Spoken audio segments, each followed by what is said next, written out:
pleasure to introduce your next speaker, Dr. Kurt Carver. Dr. Carver is the Vice Chancellor and the CIO for the University System of Georgia, a position he's held since 2010. In that role, Dr. Carver oversees a staff of 190 technology professionals and a $75 million budget to support 36 Georgia universities and over 300,000 students that attend those universities. Some of Dr. Carver's responsibilities include running PeachNet, the wide area network for the university system, the Georgia First Consolidated Financial System, which supports 33 universities, the Georgia View Distance Learning System, the virtual library system that we know as Galileo, Georgia Best, the Student Information System, and USG's data warehouse, the Georgia Institutional Intelligence. Prior to coming to Georgia, Dr. Carver was the Vice Dean at West Point, where while he was there, it was ranked the #1 public liberal arts college in the U.S. by U.S. News & World Report. And Dr. Carver also served 27 years in the U.S. Army. He was just recognized this year at the 2012 Global CIO Summit, where he was awarded the Top 10 Breakaway Leader Award for his transformational leadership and his role in the university system. So with that, please join me in welcoming Dr. Kurt Carver. Thank you, Steve. Hopefully the mic's live. It is. Good. So I'm going to wander among you. Hopefully we'll have a conversation today and talk a little bit about where we're going in terms of technology trends looking 3 to 5 years ahead. And then how that aligns with Governor Deal's policy areas and things we need to think about now. And it is a call for action now. Because as we saw in the previous presentation, things are changing. Things are fundamentally changing. And as they fundamentally change, it provides a opportunity for us to take advantage of that. And in technology, you can either be overrun, where they get ahead of you, or you can be kind of riding the wave. And for us, the wave's about to get a little bit higher and a little bit rougher within this new normal. And so we've got to ride that wave. And thinking about it now is the right time.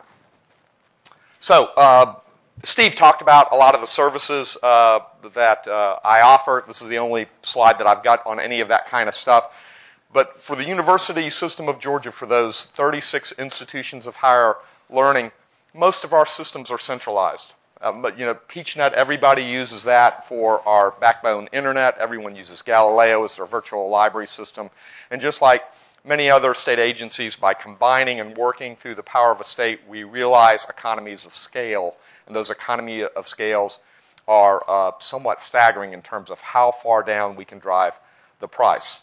I'm going to tell you a dirty secret. I'm actually going to drop the F-bomb early and tell you that we start all of our negotiations with free.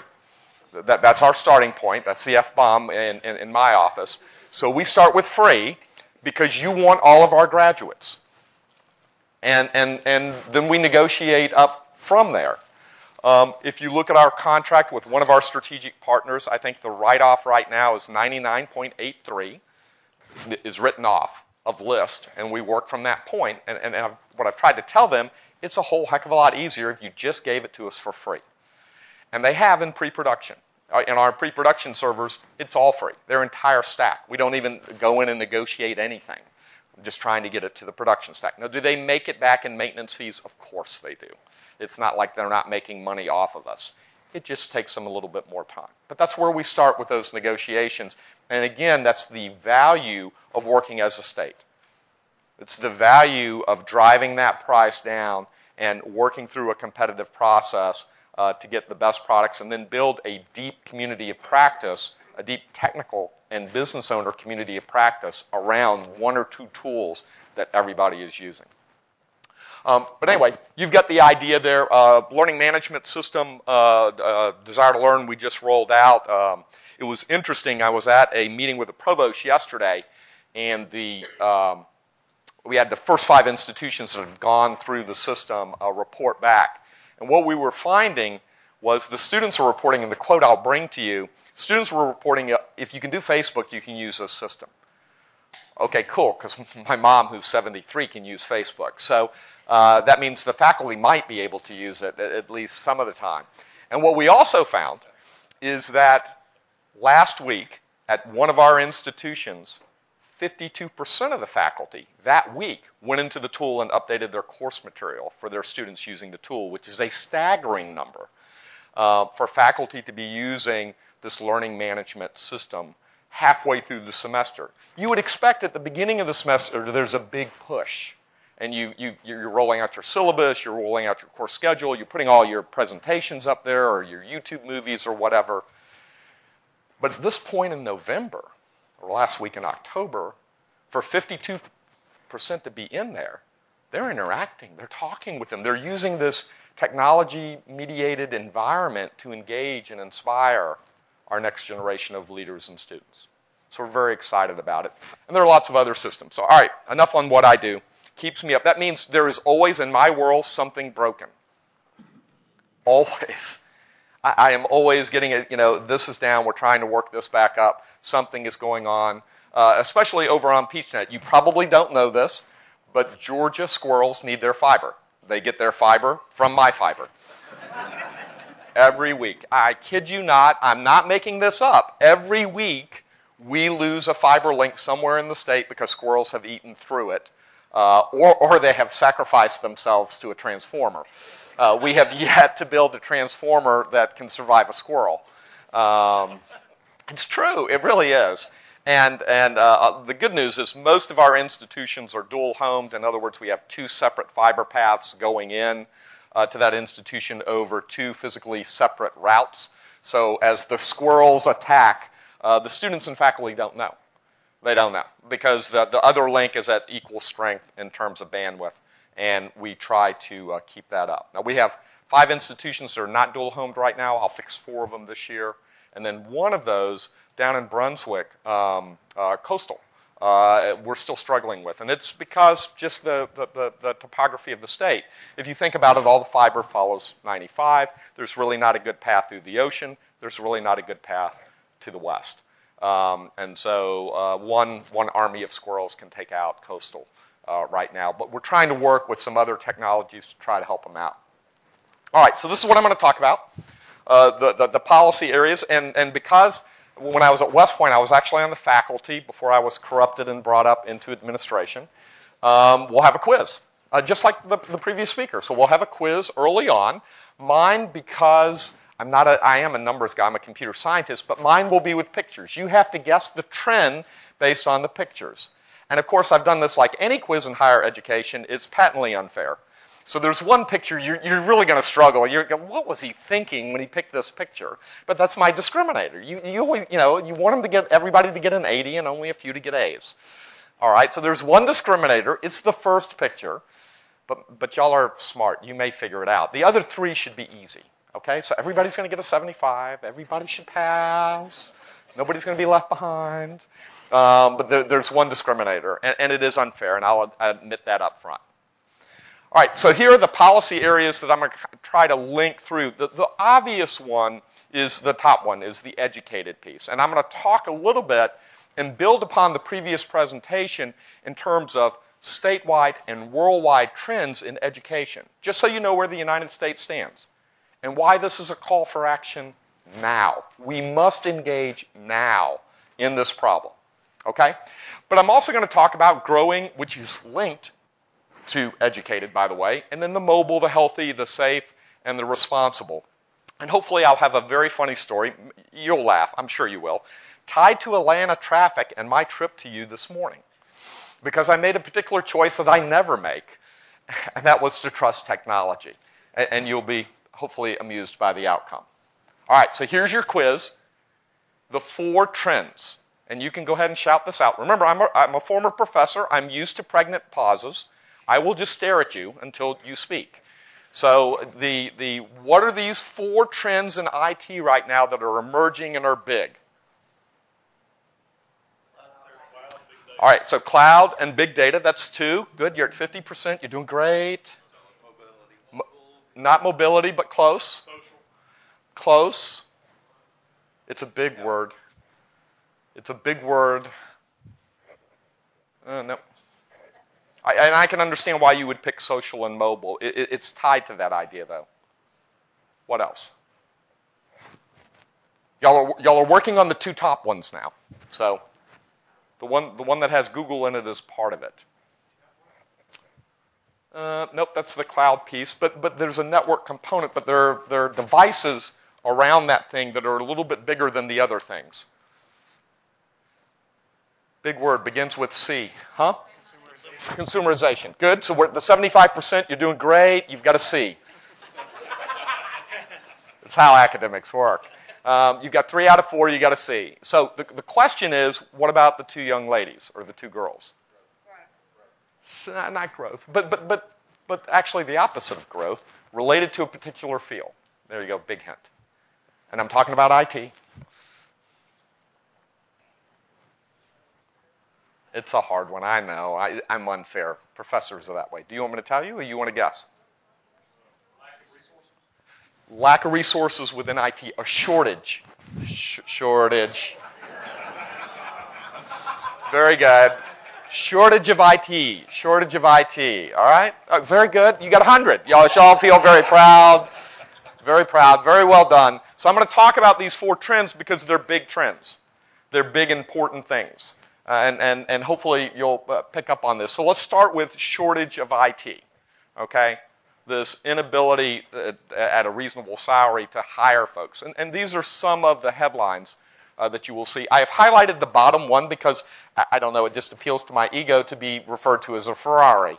I'll never own one, but it's nice to think about IT people as Ferraris. Not really true, but it's okay. Here's the challenge.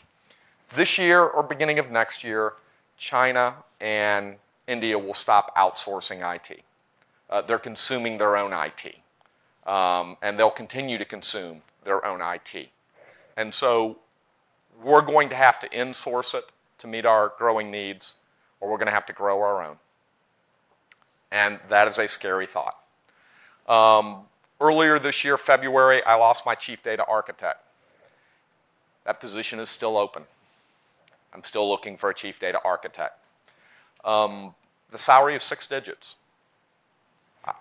The problem is, in Atlanta, there are 7 other companies looking for chief data architects that are paying way more than I am.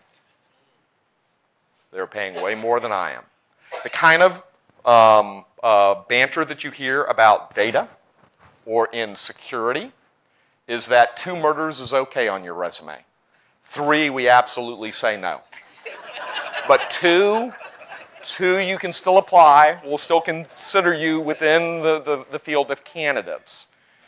They have negative unemployment rates. I mean, there's not such a thing as a negative unemployment rate, but there's such pent-up demand in those fields. It is very, very difficult to hire folks into that area. And the concern is it's just not going to change. It goes back to the previous presentation. Those baby boomers who are working in IT in Albany, Georgia, when they retire, there is no one behind them. And you're not going to attract an IT worker there to engage, and I'm not trying to pick on Albany, pick your region, but it's not where there are lots of IT workers. They're not growing IT workers there. They're not going to grow IT workers there. We're going to have to solve the problem a different way. We are. And we've got to come to grips with that. And part of that is this growing our own, educating our own, having a focused workforce. Part of that is the ability to have a growing economy, an educated economy. If you look back, my dad, when he entered the workforce, a high school diploma is really all you needed to get about 70% of the jobs. A high school diploma today, despite the depressing statistics of the previous speaker, will get you 30% of the jobs. Well, by 2020. We've got to get folks with certificates, with associate degrees, with bachelor degrees that are aligned with what the needs of the state are. And again, because you're a technology group and an OPB group, a very informed group, and DOAS is here and some others, we need to think about that. How are we going to grow that talent? How are we going to build that talent? Because it's not coming from overseas. We're going to have to build it within Georgia. Now, the great news is we have great institutions here to help us do that, both public and private. But we're going to have to grow our own IT workers. We're probably going to have to take more risk. And we're probably, if you look at the generational differences, this idea that someone's going to come and work for you for 40 years, not likely. They're going to be there 2 or 3 years. They'll leave. They may come back in a couple of years, work for you 2 or 3 years, if they can talk to the CEO immediately and shape the agenda. If they can telework. If they have flex hours, which includes 3 in the morning and fluffy shoes. Seriously, that's what they're looking for now. And because there's such demand for them, they're getting it. Are our state salaries going to keep up with this? No. It's not. And it's some idea that we are, it's just not true. Our state salaries are not going to keep up. We have to offer other things that draw and attract the best and brightest so that we can provide a responsive and effective government to the citizens of the state. All right, so what do we need to do? Create a more educated Georgia is hopefully obvious in this. We need to grow jobs and companies here. We need to be attractive to companies that come in that are high-tech, that want to use the schools that we have here, the infrastructure that we have here, our school systems to move things forward. We got some challenges there. So let me give you a perspective worldwide of where we stand and where we're going and why we need to do something now. Let's start off with hopefully something you've seen before. What you should draw from this is the higher your professional accreditation is, the lower your unemployment rate is, and the more money you make. Okay, that should make sense. Okay. The higher the professional accreditation you have or degree, you make more money and you're unemployed. And as we talked about with security, computer security, you can actually have felonies and it's okay. I'm being facetious there, but not too facetious. It's just really hard to attract those folks. This puts it out in real numbers. So you can see within this chart where that trend changes, okay? And so we're looking for associate's, bachelor degrees is where you're getting the big bang. Going to a master's degree is only $400K compared to a high school student, so a little bit different there. Only $400K over your lifetime. All right, so the big bang for the buck is at the bachelor degree level and at the associate degree level, okay? And we need to start rewarding that. We need to start rewarding not attending college, not enrollments, but we need to start rewarding completion of college or completion of a degree. We need to be more flexible in how we do this. This idea that we always start in August, we always end in December, that it's confined to 15 people in a classroom, and that's our way of teaching, it was a wonderful method in the 15th century. We're not in the 15th century. We're not. And so we're going to have to change. I had an opportunity probably about, 4 months ago to eat lunch with Steve Ballmer with a kind of small group. And Steve Ballmer's the CEO at Microsoft. And that question was asked, what's going on with education? What would be your advice that you're seeing as you travel around? And he said, you've never changed your basic cost measure. It's student-faculty ratio. For the last 40 years, it's been stuck at 30-to-1. 30 students, one instructor. You can't maintain that when you give them no pay raises and you're not going to change the tax rate. You would have to change the tax rate at the inflation rate for them to just stay even. And we can't do that. We know we can't do that. So we have to change the model. It can't be 30-to-1 in all cases. In some cases, we've got to move it to a larger number and be just as effective. All right. A little bit of a complicated chart, but let me give you the heuristic that helps you understand it. Arrows are good. Arrows have a head, and they have a base. And the longer the line is between them, shows the change over time. So when you look at countries and they have these long arrows, what that means is that the young kids are more educated than the old kids. When you see a short line, that means the old kids are almost as educated as the new kids.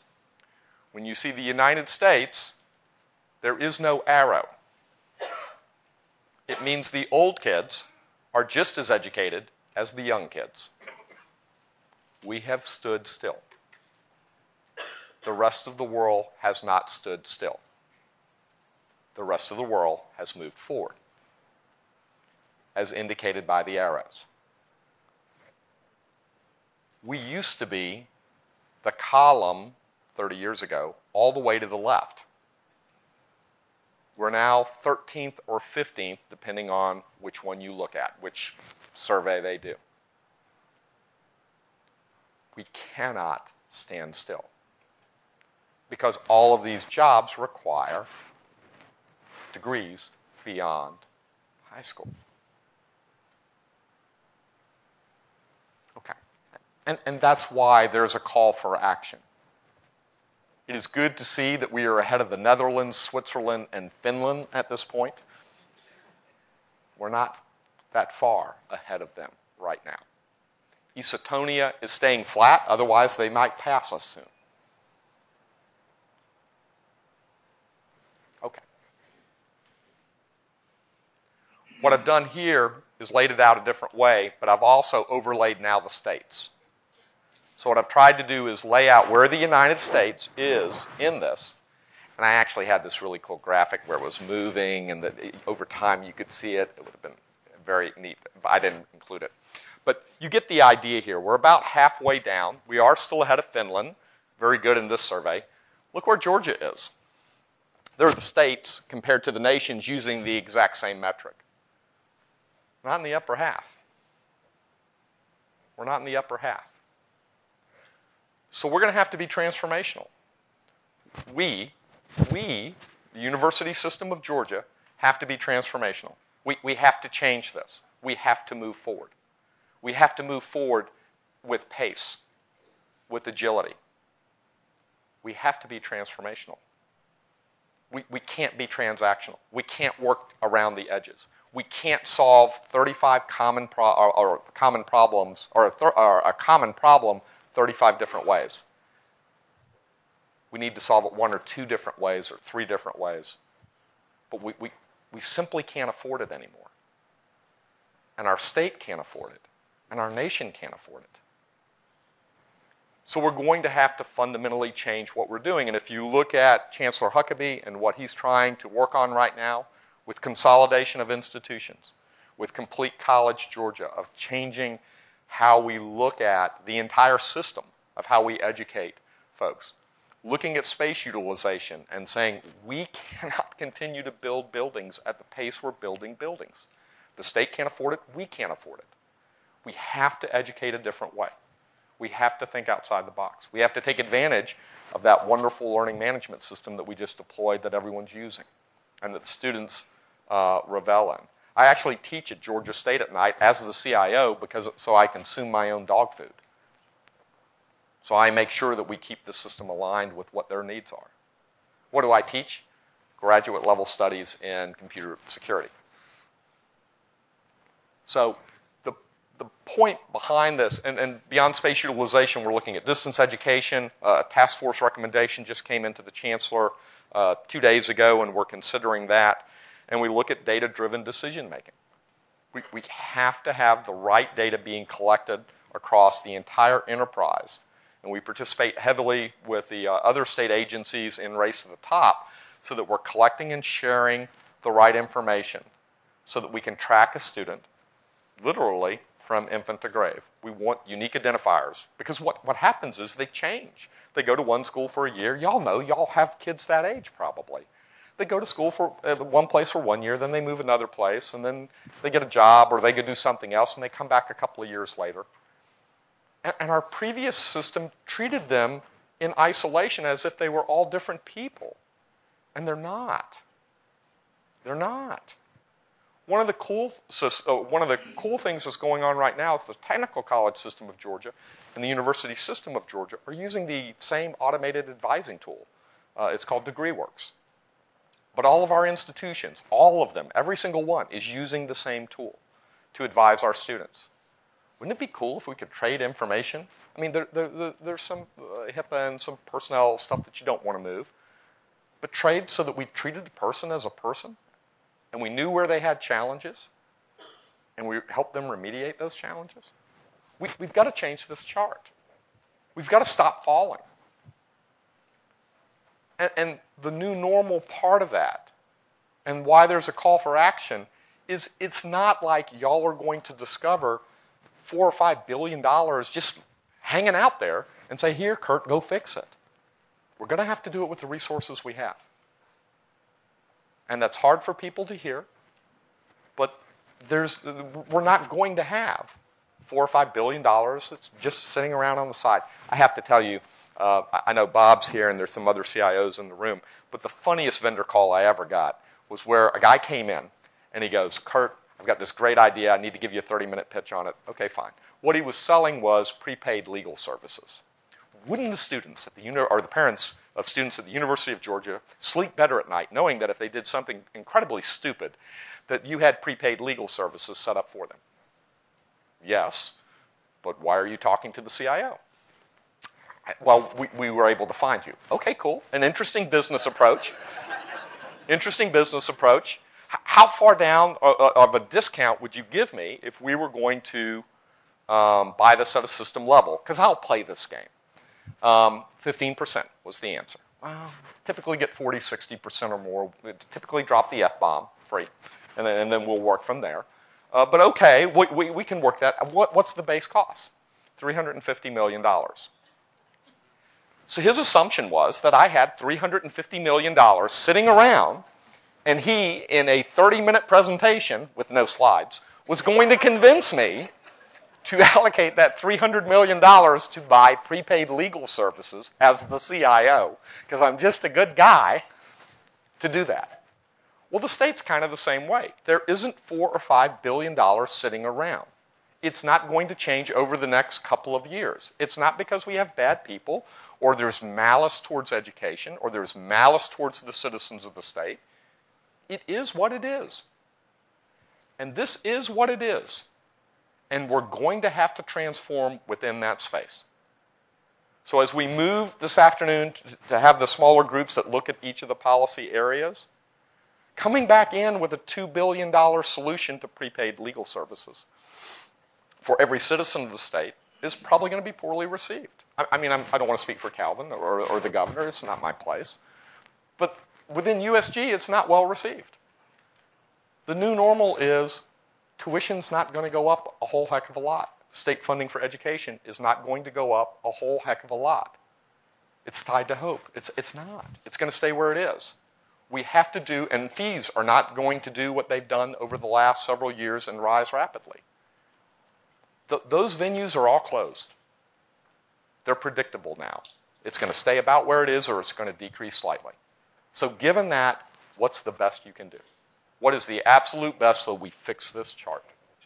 And we as a state and we as a nation become more educated so that we set the stage for the second of Governor Deal's policy areas, which is growing, which requires those degrees. How can we partner with other state agencies? How can we work smarter? How can we not solve common problems 35 different ways, but solve it one way, and then reinvest that money into doing other things that affect the well-being of the state?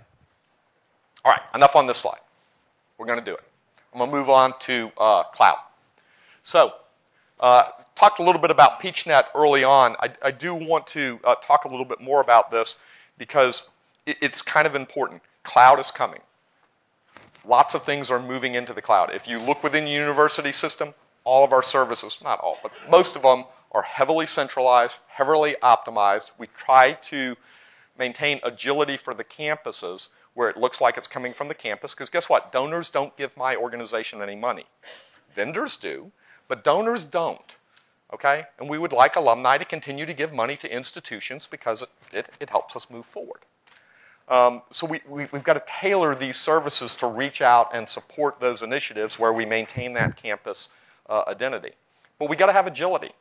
If we have a once in every 250-year event, and one just occurred astronomically, and NASA was partnering with Columbus State to do that, I need the ability to turn up the bandwidth. And we do. And we do that because we own the fiber, or we have indisputable use of the fiber.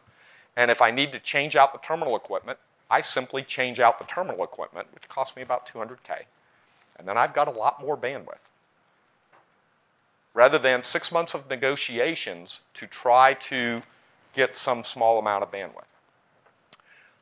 I put this up as an example because the networks, and Galileo, I've got another slide on Galileo. Galileo is the same thing. It's where we're leveraging this cloud organization to realize huge economies of scale. And Galileo just rolled out a new discovery tool, by the way. It's like Google on steroids. And to give you a sense of that, if you were to go on Google today and search for the word cougar, what do you think pops up first? Come on, you know I'm setting you up. What? Not the TV show. Women who are predators of young men. Women who are predators of young men is what pops up if you type in. You can test me on this. Test the professor's cool. We probably don't want our third graders exploring those links. And that's what Galileo does, is it allows where it's lexically, the reading level is appropriate to the age group and the content is appropriate to the age group. If they get to be 17 or 18 or they're in one of our colleges, the cougar will include the full spectrum because they're ready for that conversation at that point. But through Galileo, what we're able to do, because it's a lot easier to do one contract than it is to do 35 separate contracts that you have to renew every year, through Galileo, we're able to drive the price way down on all of those digital collections that are out there. And we work not only with the Department of Education, with the technical college system, but there are a large number of private institutions, Emory, Spelman, Morehouse, that use Galileo as well for all of the reasons. And so it's a great example of where we're leveraging the purchasing power of the state to drive down the cost of education. It is a great example of where we're raising the floor of education for everyone. No matter where you live in the state, you have access to a core set of informational resources that allow you to meet your whatever your task is that you have. And we roll those out into like 400 collections that folks use. But I bring this up because cloud is becoming ubiquitous. You have the Amazon cloud, you have the Microsoft cloud, you have Dropbox, you have, which is not a cloud, but it's kind of like a cloud, you have SkyDrive, and all of these other things. They're going to grow over time, and more things are going to move up there. And what I would suggest to you as you think about this technology and where it's going to be 3 to 5 years from now, is think about what things in your organization. And again, it kind of goes back to how Calvin set up the conference. Think about what things in your organization are either commodities or they're not value add. The 80%, 20% rule. Move those things that are commodities up into that space. And that's changing. Those things that you really add value to, that you can innovate around, that really make a difference in your core business within your agency, those are the things you don't outsource. Those are the things that you want close. Those are your crown jewels. But think about that. Think about because it's changing. And even my organization, which provides all of these core services to all of these institutions. So I am their private cloud. And I have a fair number of private cloud offerings like storage on demand or backup on demand, where it's just like Salesforce.com. They pay me a monthly fee to rent it. And the reason why is if you're a researcher at UGA or Georgia Tech and you get a $5 million grant, why build your own server farm to manage that grant? Why not rent from me for the 4 or 5 years you've got the grant? It's a predictable cost. It's a lot easier. It's a lot cheaper. So that's where we're moving. But my organization, all of those services I offer as a private cloud, they're going to be in a public cloud. Or they'll be in GTA. I won't be running them because someone will do it cheaper than me. Now, what's my bar for doing that? It's really within the communities. So if you look at HR and finance, they're closely linked. Lots of things that happen in finance, lots of things happen in HR. I want those two systems talking together. What I don't want is 2 different vendors providing those services. Why? Well, because that means I have 2 different service level agreements or legal contracts or 2 different teams of lawyers who are very adept at blaming each other. And then I'm stuck as the CIO in between with a very small legal team trying to figure out which one it is. Now, I can solve that problem by writing perfect contracts. I can't. I know I can't. So I refuse to engage into that fray because I'm not going to move those services to the cloud until I get that right. The same is true with our learning management system and our student information system, closely linked, closely coupled. If one provider provides both, cool. If one provider is willing to enter into a master agreement and have a sub-agreement with the other provider, cool. But this idea that I'm going to move one and not move the other, no. Not going to happen because I get back to the dual SLA problem and I get in trouble because I'll lose. I know as a CIO I will lose those fights. And so I'm just not going to do it. So anyway, think about that. Think about the cloud and how it influences. We've talked about personnel shortages. We've talked about the cloud. But how, again, going back to the policy area of being an efficient and responsive state, is optimizing a commodity part of that? Here, let me even be more aggressive. Antivirus today. Commodity or crown jewel? I sure hope you're saying commodity. Because if your business model is built around optimizing antivirus patches, you're in the wrong business. You're in the wrong state agency, probably. There are other people who do it better. And we should work towards those things where we do add value. Okay. Already talked about this responsible and effective government. It's going to require some tough choices. Again, I'll pick a little bit on my own organization, USG, which consists of 36 institutions who all think they're independent. Okay, they all have a president who think they're independent and they can do really what they need to do, and that's not really true. And we're working through that now with them. But there are certain advantages to pursuing things as a system. And there's certain advantages for them innovating to that local community, those local constituents that meet their needs.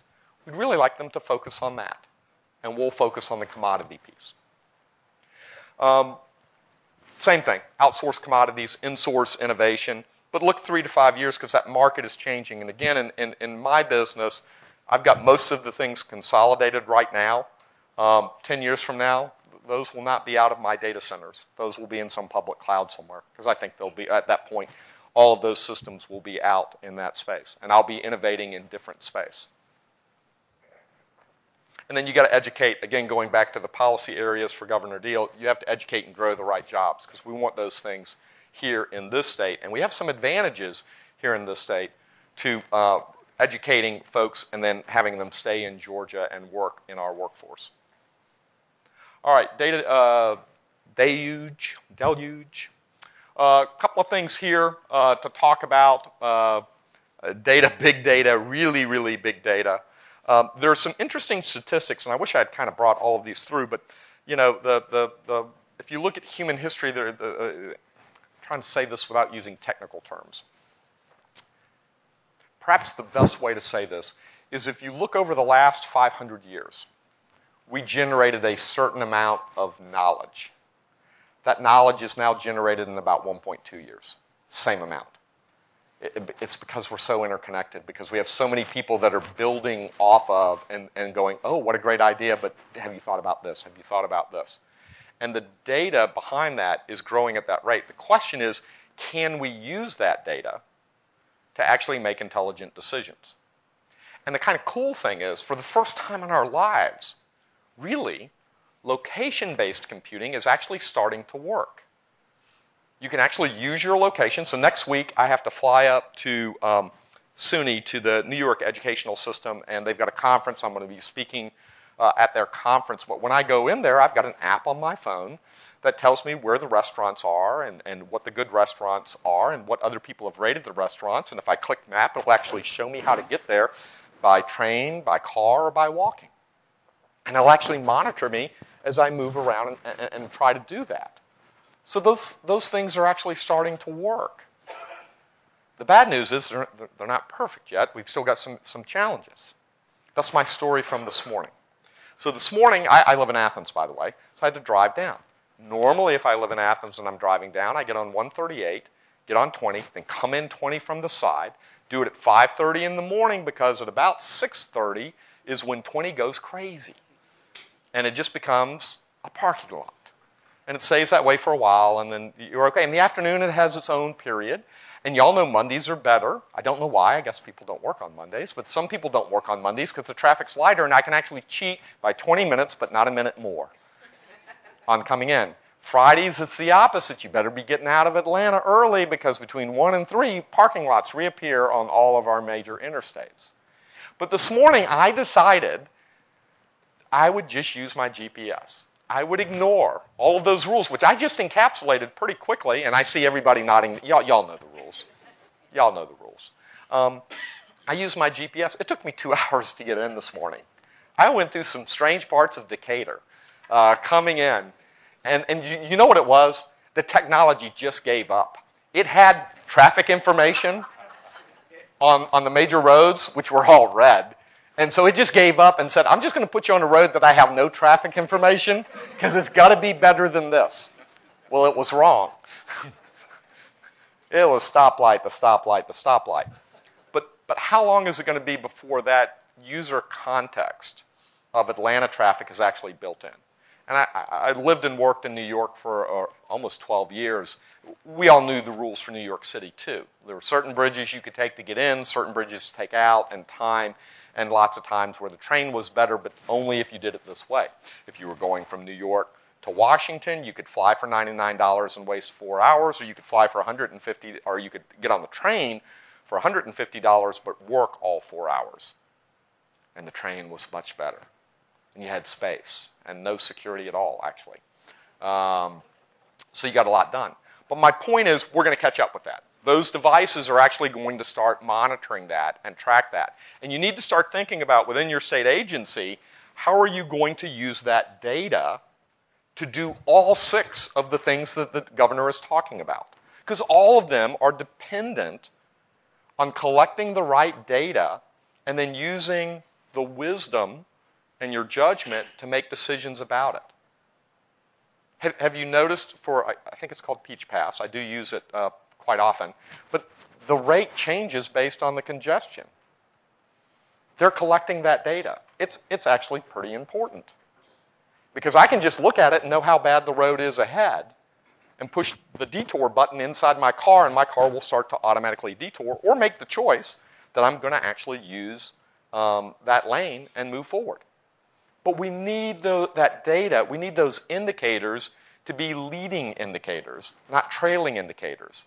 I would like to know that there's traffic ahead before I'm in the traffic so that I have some degree of freedom in making a choice, alternatively to driving into the parking lot. Let me give you another example, real-world example. So my wife and I were driving. We're from Savannah originally, but we were in New York, so we would drive down 95 all the time. And we were doing the loop around Washington, D.C., so you've got a dog in the car, 3, young children, and we're trying to make the loop. They're all sleep-deprived. We're sleep-deprived. We're trying to get to one location or the other. And I'm coming up on the Woodrow Wilson Bridge, which is on the loop. It's on the southern part of the loop.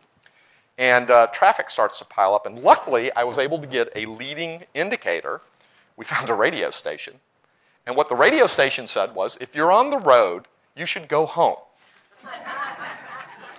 Because a tar truck has overturned on the bridge.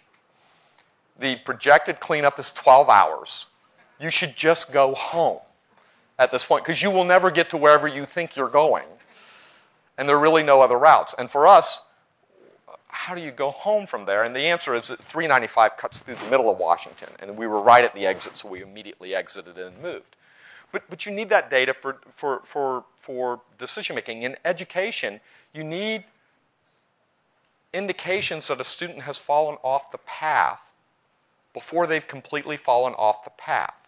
Let me give you another personal example. My middle son, the pleaser child.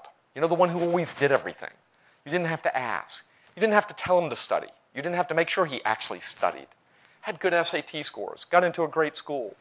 Goes down there and the school goes, Hope Scholarship. It's not really a scholarship. 71% of you will lose it the first year because you can't maintain grades. Only 29%. So just think of it as a one-year grant. Because the majority of you are going to lose it. And we're like, no, not Greg. No way. And the first semester, A's, B's, everywhere. He does great. Second semester, as the registrar at another college commented, partied like a rock star.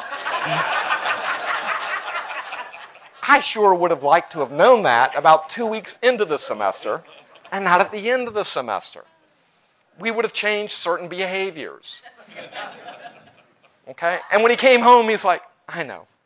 I mean, there was no fight, but I'd really like to have known that earlier on. It would have been several $1,000s cheaper to know.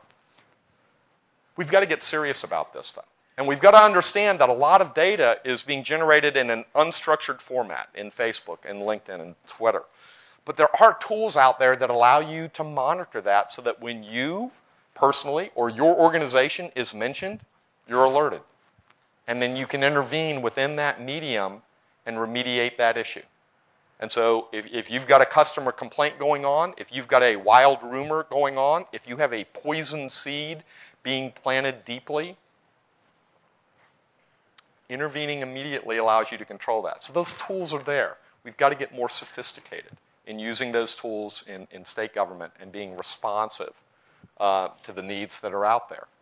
We've got to move away from this model of, hey, I need decisions now that require agility, which requires building collections, which requires months and months or semesters to roll out. I can't move that slow anymore. Do you remember back, most of you probably do, 1990s, right? Early 1990s. There were jobs in IT, and your only job was to create Harvard graphic slides. That's all you did. Because a common user could never possibly figure out the complexities of Harvard graphics. I mean, there are transitions and sounds and timing. There's no way they could possibly figure, and Harvard graphics was the best tool on the market, right? It was. Best word processor was Amy Pro, in my opinion. Very cool. I think I really got papers accepted at journals because they were formatted in Amy Pro and everybody else was using another tool. Anyway, those days are gone as it applies to business intelligence. You cannot have IT being the translator of business needs. You cannot. The business owners need to be able to code their own needs, which means it can't be in SQL or SQL or any of these strange languages.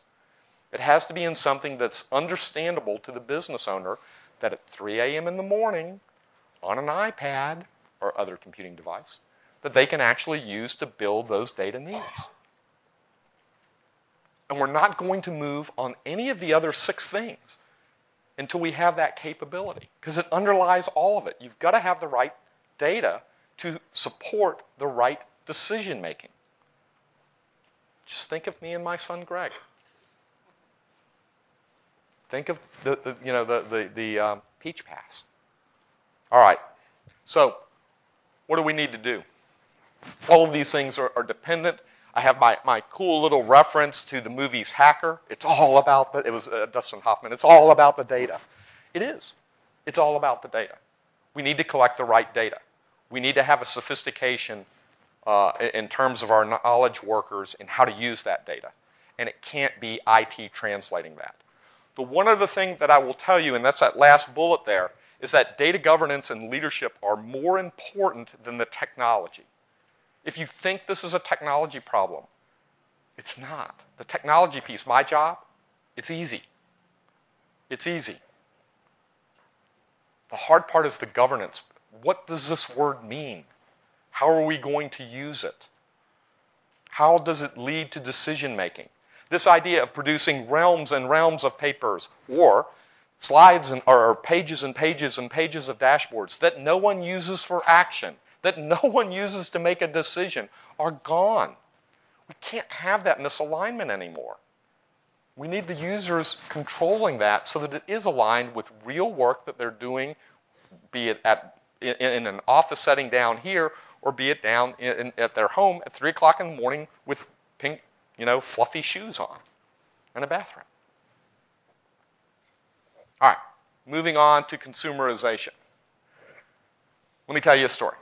Most of you don't know this, but I'm a golfer. I'm just not a very good golfer. Okay? Y'all keep me too busy so I don't get to play enough. I used to be scratch. I'm not anymore. But my watch will actually track all of my golf strokes. It'll actually, when I plug the watch into a computer, upload all of those strokes. And I'm a guy who gets his money out of a golf course. I get more strokes on one hole than many get in 5. It will track every single one. It will also tell me the distance to the green from wherever I hit. It will tell me how far I hit my previous golf ball. Yes, you used a 1-wood. You have gone 3 feet. Congratulations. I'm waiting for it to inherit some voice from, the GPS in your car that's very impatient. It will make club suggestions. You typically hit a 3-iron 200 yards. It's 197. You should use a 3-iron. I'm waiting for it at some point to go, impossible. There are no clubs in your bag where you will possibly make this shot. Okay. The watch also has 16 gigs of storage because it has to store that very large number of what my golf score is, but it stores music. If you text me, the text will show up. If you text me on my phone, the text will show up on my watch. If you call me, I can't respond to it. I can see it now, me explaining to a police officer, no, I was not using my phone, I was texting on my watch. If I'm running, and again, I'm 51, it's not like I run very fast. It'll bring up a map and show me, and track my heart rate, and track my pace, and track which songs I responded to and ran the fastest to as they were playing. Again, it's bringing it up as kind of an exercise in patience. It's not like the dot is moving very fast as it's moving along. But my watch and my phone talk to each other all the time. And this is now. This is not 3 years from now. Okay, it's towards the end of the presentation, so we have to have another quiz. What's this? Just guess. If I opened it up, you probably could figure it out. All right, so it's an iPad, right? Y'all know what that is. What's this? A lap dock. So what's the difference between a lap dock and a laptop?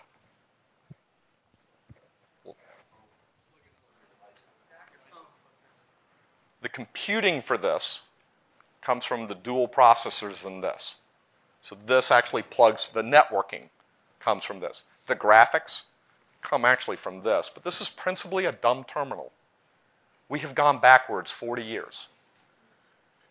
But in saying that, that's where we're going. We're going to this device, be it private or be it public or state-owned, will plug into this device, which will talk to this device. And we have to protect all of that. We have to protect all of that. How we issue these devices is going to change. Because the idea that the state's going to buy all of this stuff is probably not true. Remember the new normal? We don't have the money for that. We're going to have to change it. And we have to do it in a way so that the commodity portion of this we outsource, and the crown jewel, which is our data, our intellectual property, we retain and we protect because it's our crown jewels.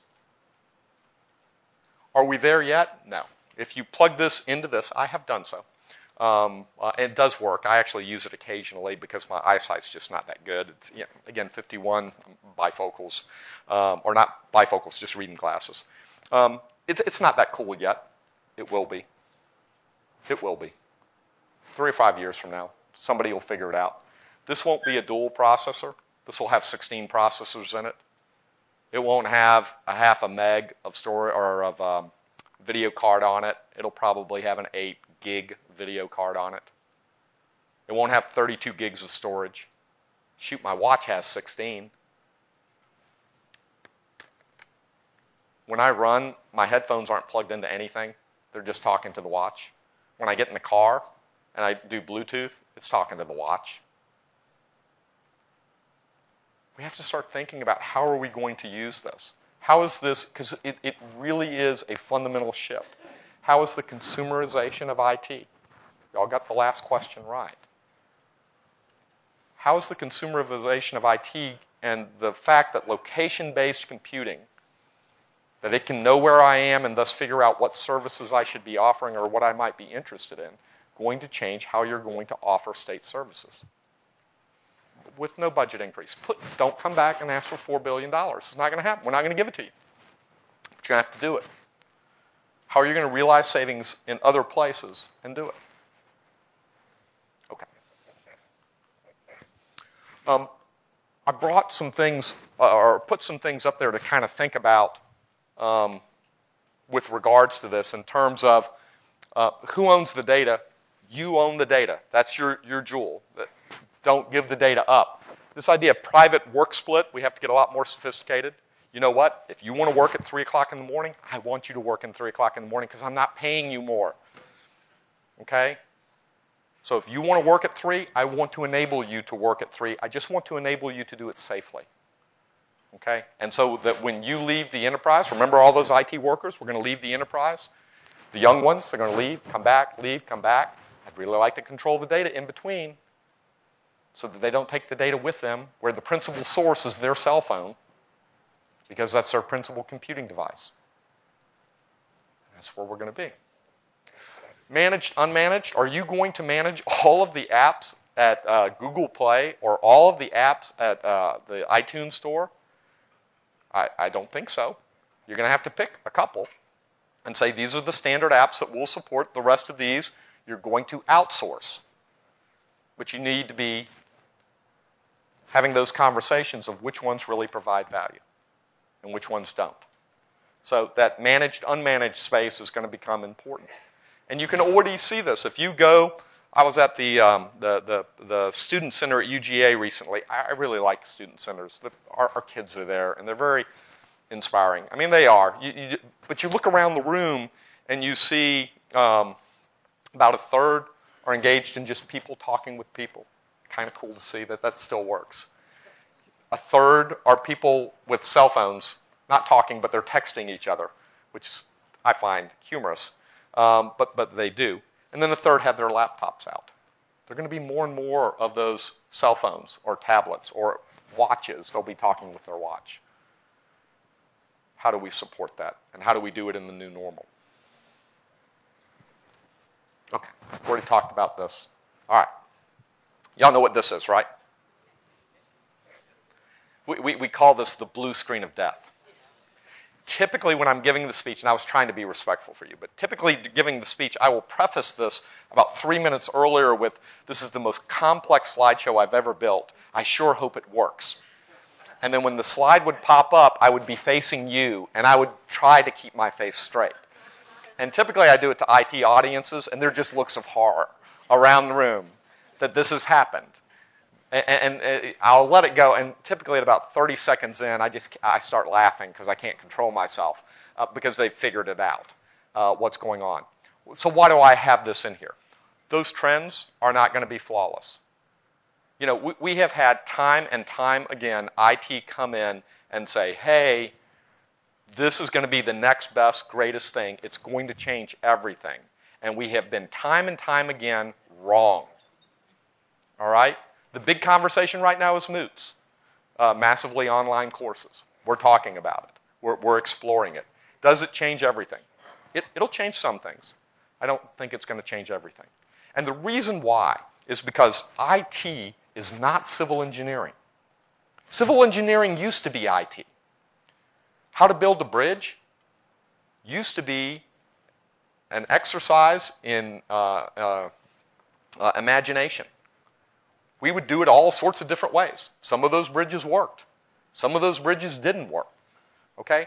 We've got better at building bridges. Civil engineering is much better at building bridges now. Most of the time we've worked through all of the math, and it's more of a science and less of an art. You don't want art involved in building bridges, at least not in the core structural components.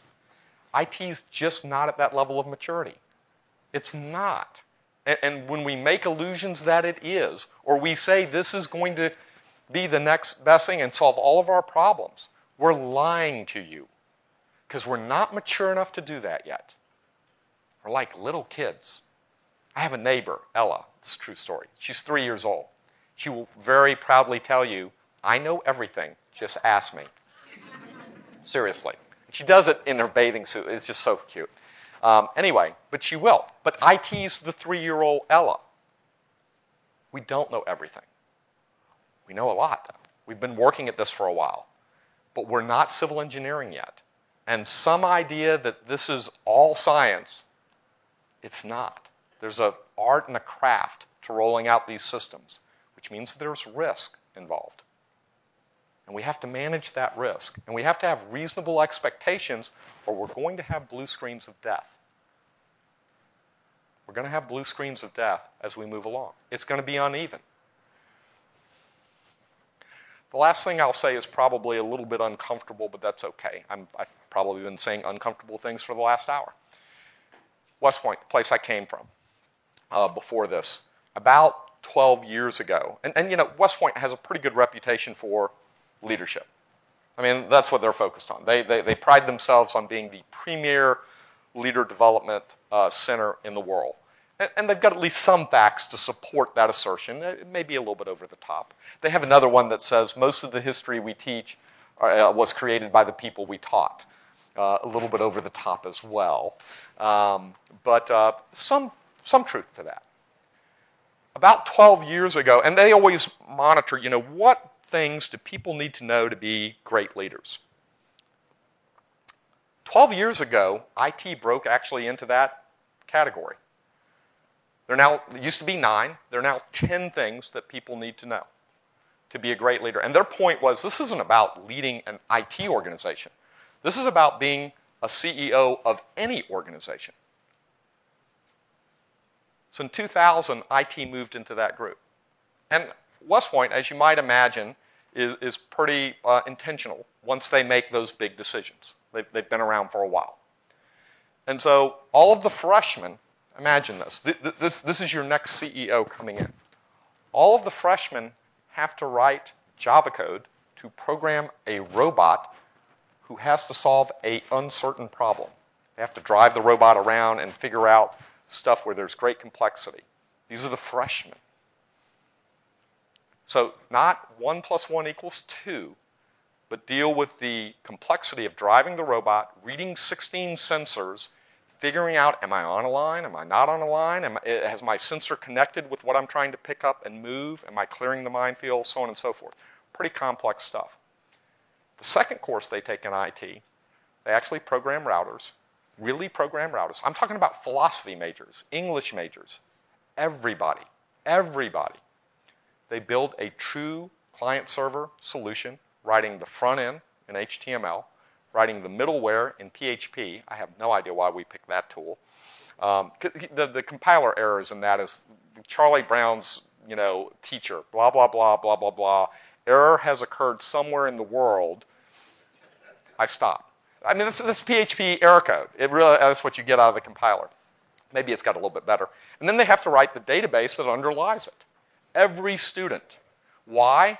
Not because they're going to be DBAs, not because they're going to go out, but the thought is to lead, you need to fundamentally understand the limitations of the technology, what it can do, what it can't do, and so that you have some sense of judgment, of wisdom that builds over time throughout their careers.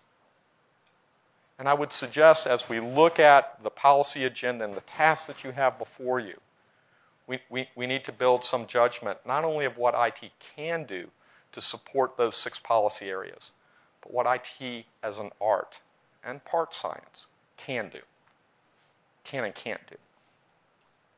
Okay, I think I'm at the last slide. I am, almost, new normal. We've already talked about that. So, questions, conversation, discussion. Hopefully I have been an antagonist, a catalyst, a troublemaker. I've said some things that you've agreed with, and hopefully some things you don't agree with. What questions can I answer? Or you can let me off the hook. I'm cool with that. Yes, sir. I'm sorry? Oh, what watch do I have? It's a Motorola watch. And then the phone is a Droid Razr Max. So. The watch is pretty cool. I'm just a crappy golfer. But I saw someone use it, I was like, I've got to get this because I can't track my strokes. It was kind of like, let me give you a side story. I was out in California a couple of months ago, and we went to play golf, and I actually won closest to the pin. And the golf pro saw me, and he goes, Dr. Carver, you won closest to the pin on number 4. And the conference chair hit him and said, you're not supposed to tell him. But he said, that was devilish pin placement. The pin was up on the water. There was sand all around it. The greens we had cut all the way down to the nub, so it was ridiculously fast. It had just rained, and so it was just going to slide off. You must have done a left to right fade, and hit off the green on the left side and let it trickle on to make that shot. And I had to look at him and go, I aimed at the center of the green. I missed. I did all the things you just said. It just wasn't intentional. So the watch makes me a little bit more intentional on my golf strokes because I at least know how far to hit them. But there's great chance there. And it also ties back to IT. Let's be intentional about how we use it. Yes, sir? You were talking about the university system of Georgia and cloud and independent each university. Yeah. Well, the state is similar with Right. different agencies. And, of course, we have PeopleSoft for accounting. We do too. Yeah, and there's other problems. But I don't know that our leadership's addressing those correctly. I mean, what is some of the things the university system of Georgia are doing strategically to get those systems across universities? Or you know what I'm saying? I do. And let me give you some examples. When we, and I'm going to use, sure. The question was, the state is very similar to what the university system is doing. And in that they've consolidated systems and they're working with those systems, but we've run into some issues where we're not thinking strategically. Right. Or developing newer systems. Or developing newer systems around those. What is the University System of Georgia doing to move the conversation strategically or offer new functionality around those systems? And so I'm going to give you 2 good examples and a bad example. Okay, and I'm just trying to be transparent. So, good example is actually our PeopleSoft implementation. So the PeopleSoft implementation was incredibly painful 3 or 4 years ago as we moved everything and we centralized it, and then we worked together to document what are the best practices. And we get together routinely, either at Georgia Summit or at a strategic partnership day where the campuses come and we share our best practices and we share, did you know you can do this? This is how you do this. Here's some new functionality I added. And then we share all of that code across and we build it into the code base. So there's a vibrant community that underlies it. There's a good data governance structure that underlies it. The data is conformed, but we're getting innovation and we're moving forward and within PeopleSoft. In the Desire to Learn case, another good example. When Desire to Learn came in and looked at we've got 34 of 35 or 35 of 36 using it right now. What they commented on is of all the states, of all the nations they've ever been in, we're the most sophisticated in terms of how we use that tool. We are way beyond other states in terms of that kind of conformance and sharing of best practices. And so what they want to do is partner with us so that the good ideas, in fact, I think I'll fly up at the end of December to meet with our CEO to talk about how do we partner together so that you develop the product after next to reflect our needs, where we want innovation. Let me give you a bad example now. There's a certain area that we're working in right now, and when we look at it, they're really at the beginning of trying to figure all of this out, of working together and of using the underlying data and optimizing that enterprise system for the collective good and building the shared governance. And so most of their data collection is around telephone calls. It's around telephone calls. And as I have quibbed, we use Cognos. IBM Cognos is our BI tool. I can't put Cognos on top of the telephone call. I don't have the infrastructure to make it work. You've got to get more sophisticated. We have to work better at collecting data and using it to make decisions. And in this particular case, it's $1 billion enterprise. I mean, it's important. And they have not done it. And we're working very hard on taking a baby step forward and then another step. I want to give you one last example. On the Desire to Learn, we're rolling out a standard process. November 28th is the first meeting of the shared governance structure that looks at what's the next step. So we're already thinking 8 to 10 months out of what are we going to do next. Is it advanced analytics? Is it real-time integration with Banner?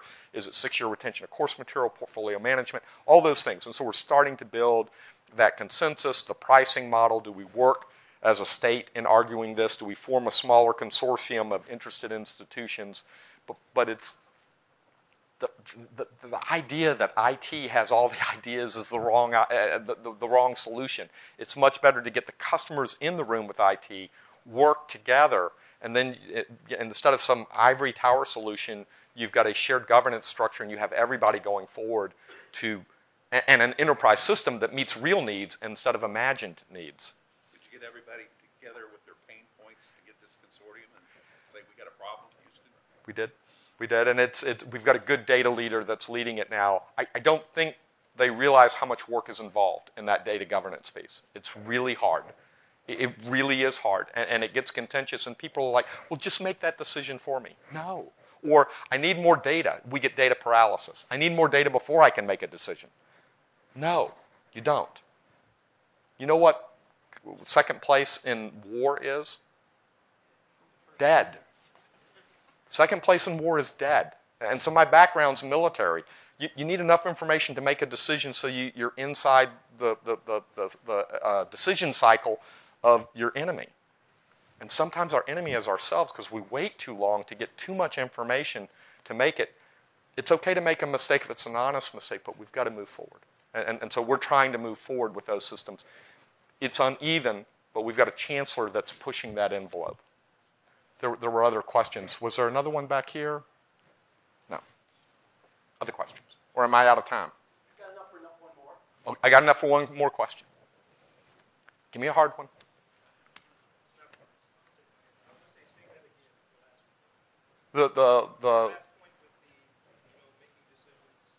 Yeah, the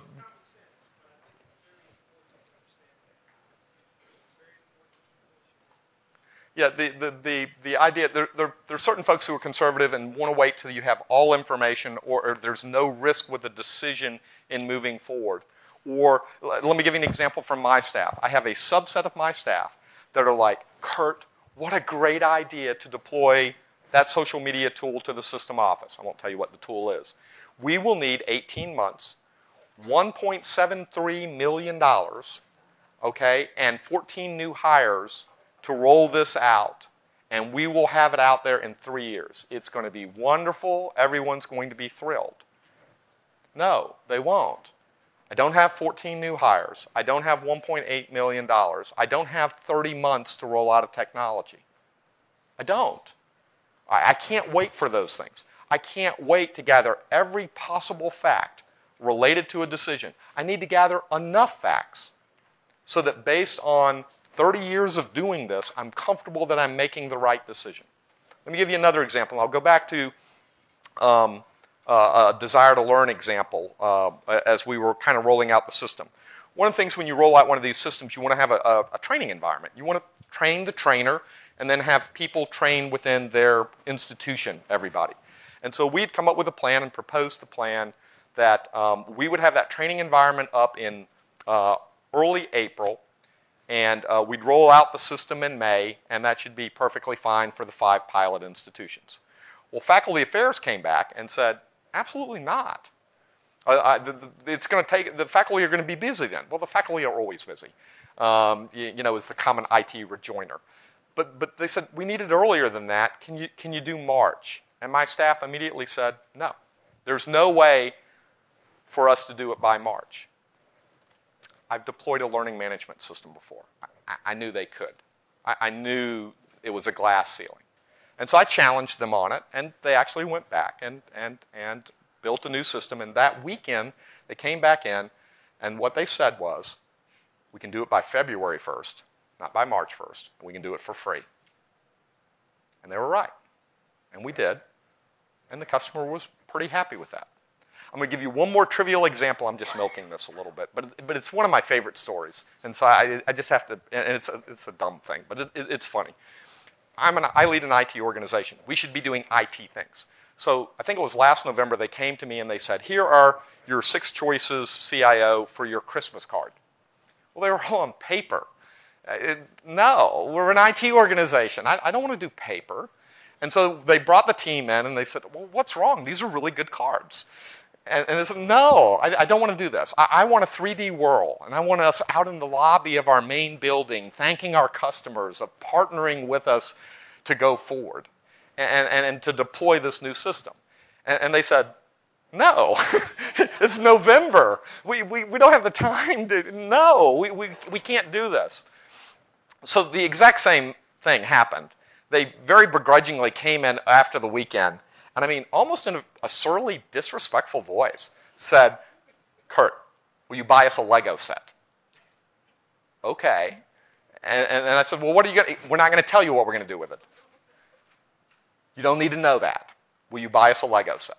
All right, fine. So then they came in, and they said, here are your 4 lines. Do I get to see the script? No. And they're still, surly is such a kind word for what they were at this particular point. But what they ended up doing is building a Lego representation of my headquarters and scripting people walking through and doing exactly what I said. It's about a 4-minute Christmas card.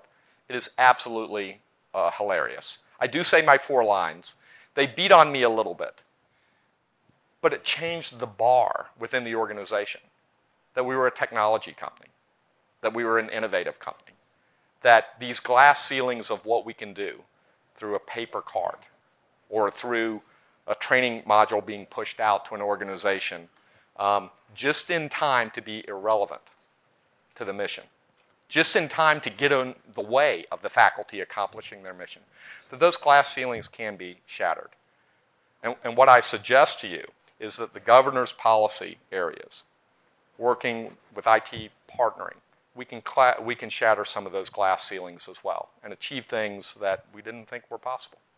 Thank you so much for your listening this morning, and I hope it's been helpful.